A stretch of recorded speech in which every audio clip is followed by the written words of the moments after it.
be said on the matter." Suddenly there was movement at the top of the winding staircase. The big Victorian house echoed Ethel's teenage daughter's soft sobs. Rosie's tear-stained cheeks were hidden under her thick blonde hair. At 16, Rosie was already a beauty.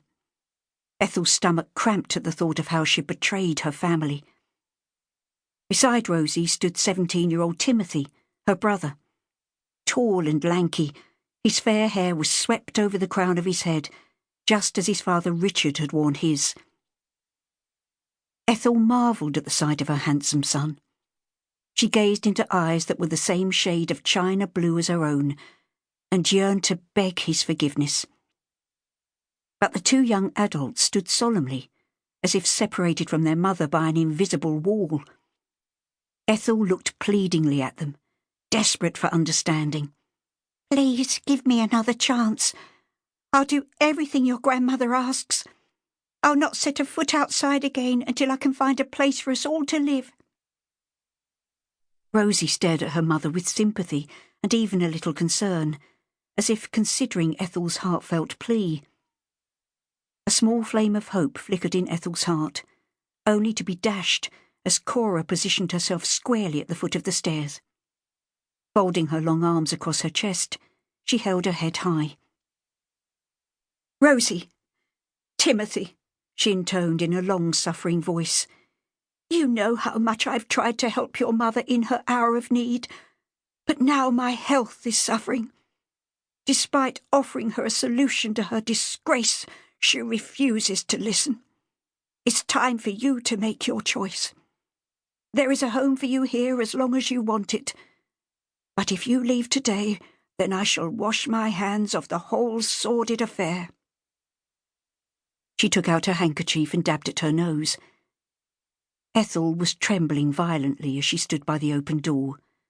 A chill winter breeze gusted in from the street, causing the baby to cough.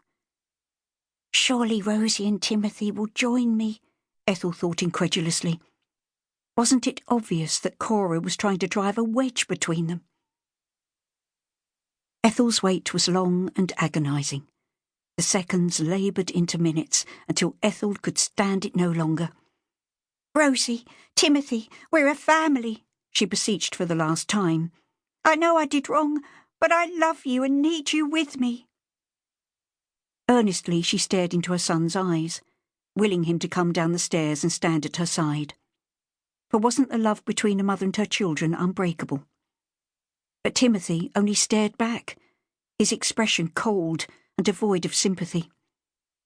Ethel knew then that the son she had reared and comforted in the face of Richard's self-neglect was about to disown her. "Timothy!" Ethel screamed as he turned his back and walked away. "Mum?" Rosie's voice was soft, her eyes brimming with tears. "Timothy is heartbroken. I am too. Can't you see that?" Yes, of course I can," Ethel agreed desperately. "And I've vowed to make it up to you every day of your lives.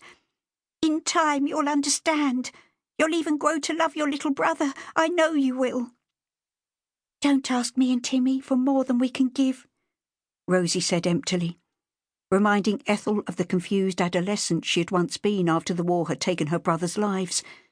She had tried to compensate her parents for their agony, but in doing so had lost her own identity. Now she was making the same demands on her own daughter, and Ethel hated herself for it. "We'll go back to Langley Street," Ethel promised, almost hysterical with panic. "We'll start afresh at Nan's. A new life for us all. You can get the job you said you wanted. I won't stop you." "Go back to the island?" Rosie repeated, as if insulted. "To us all being squashed in one room?